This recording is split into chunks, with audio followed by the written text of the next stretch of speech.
Halo sahabat, bertemu kembali bersama Emuna TV.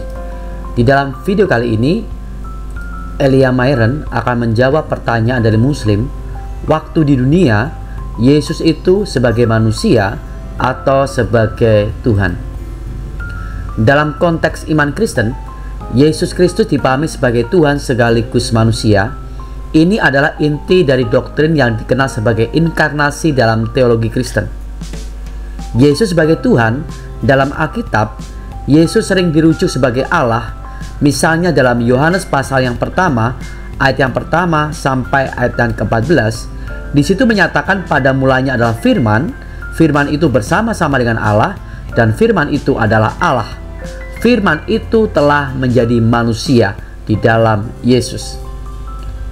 Yesus melakukan mujizat, mengampuni dosa yang hanya dapat dilakukan oleh Allah, dan menyatakan keilahiannya seperti dalam Yohanes pasal 10 ayat yang ke-30 yang berbunyi, Aku dan Bapa adalah satu. Yesus sebagai manusia, ketika Yesus lahir ke dunia, dia mengambil sifat manusia melalui kelahiran dari Maria. Dia mengalami kehidupan manusia sepenuhnya. Yesus lapar, Yesus haus, Yesus lelah, Yesus sedih, dan Yesus menderita. Mari kita simak penjelasan dari Elia Myron. Selamat menyaksikan. Silakan Skolia. Silakan Abdus. Ya, selamat malam. Selamat malam. Silakan brother. Mau tanya Kak, boleh Kak? Ya, silakan. Yesus itu manusia apa Tuhan Kak? Yesus itu hakikatnya manusia dan gelarnya adalah Tuhan. Yohanes 13 ayat 13. Oh iya ya, berarti hakikatnya manusia. Betul. Lalu? Waktu di dunia dia itu manusia apa Tuhan? Manusia. Dia kan menjadi manusia. Di dalam satu pribadi ada dua kodrat. Dia yang ilahi, dia yang manusia insani. Gitu. Oh iya iya. Lalu? Di dalam Kristen itu pembunuhan terhadap manusia yang tidak bersalah itu dibenarkan apa tidak? Tidak dibenarkan. Lalu kenapa Yesus dibunuh Kak? Memang yang bunuh Yesus orang Kristen. Tentara Romawi kan? Ya udah, Romawi itu Kristen nggak? Tentara Romawi itu Kristen atau pagan di masa itu? Bukan Kristen. Ya udah. Lalu? Membenarkan itu enggak? Apa atas pembunuhan Yesus? Kita tidak membenarkan itu. Seumpamanya kakak berada di zaman situ, apa kakak ini menolong Yesus? Apa gimana? Kami tidak akan melakukan apa-apa, sama seperti murid yang tidak melakukan apa-apa.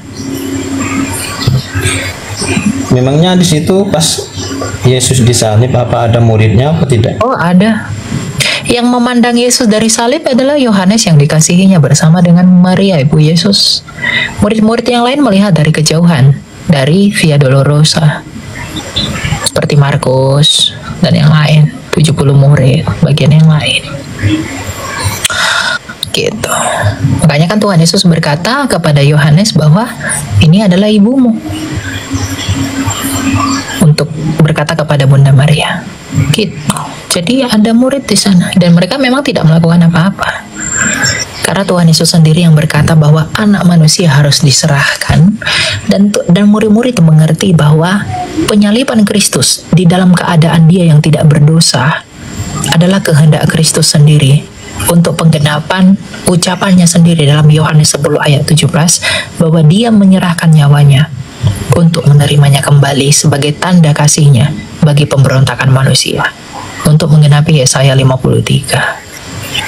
Jadi memang murid nggak melakukan apa-apa. Itu diserahkan ke siapa Kak? Ya dia menyerahkan nyawanya kepada bapaknya. Berarti bapak sama anak ini berpisah berarti ya? Ya berbeda oknum, tapi satu hakikat. Sama seperti tubuh dan rohmu, beda nggak? Ya, beda. Ya, tapi satu hakikat kan sebagai manusia kan. Tubuhmu manusia, rohmu manusia, jiwamu manusia. Tapi tidak ada tiga manusia, hanya ada satu manusia. Bapa itu adalah waktu itu kan siapa? Si Bapa itu berpisah sama Yesus kan? betul. Nah, Berpisahnya itu bukan dalam pengertian berpisah kodrat, bro. Ya, tapi berpisah tak apa ya, pribadinya itu berbeda, tetapi kodratnya itu satu. berarti ada di dalam Yesus itu. Ya, Yesus berkata, aku di dalam Bapa dan Bapa di dalam aku. Itu kan hakikat keilahiannya. Karena Yesus adalah yang ilahi, Bapa yang ilahi, Roh Kudus juga yang ilahi. Gitu. Waktu itu kan Yesus masih sempat berdoa itu ke si Kepada Bapa. Ya. Iya. Lalu Kenapa masih berdoa, kan sudah Bapa ada di dalam Yesus kan gitu. ya, berdoa kan berkomunikasi kepada Bapaknya.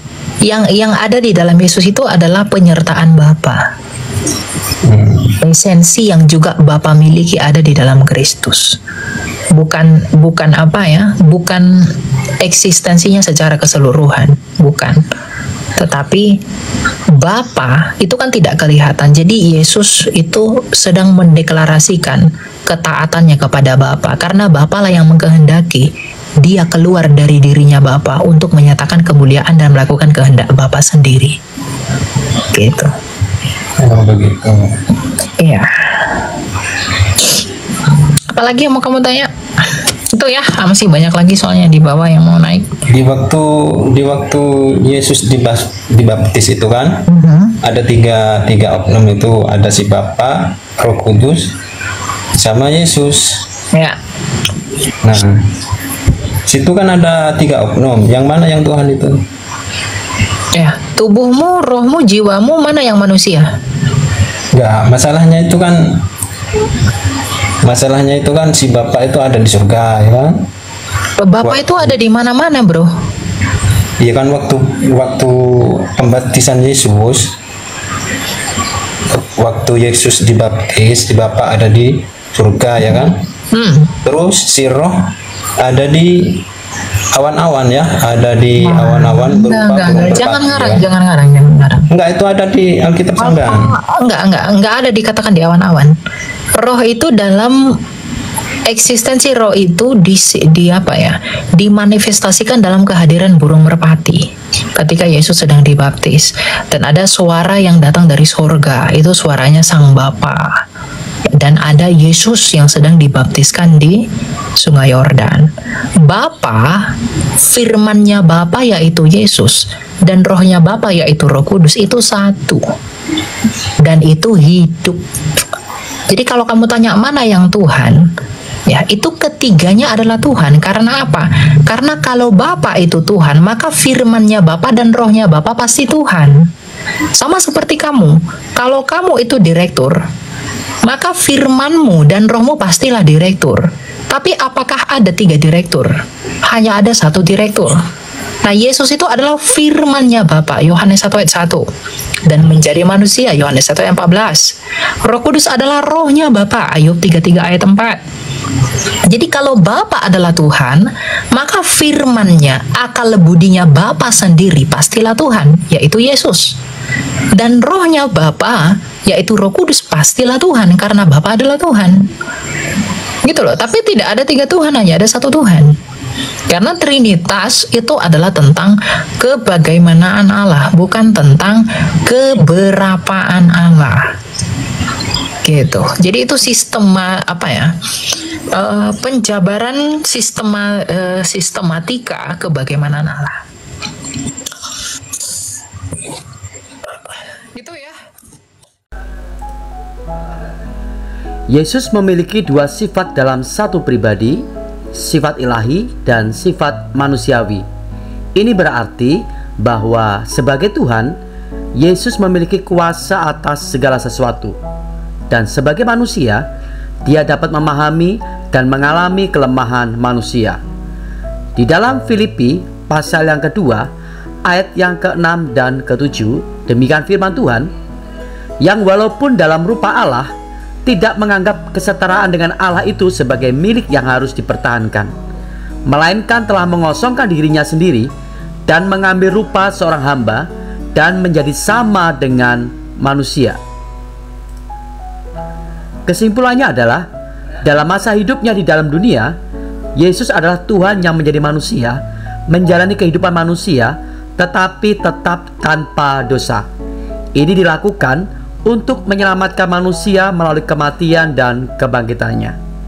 Terus dukung channel Emuna TV dengan cara like, subscribe, komen, dan share. Tuhan Yesus memberkati.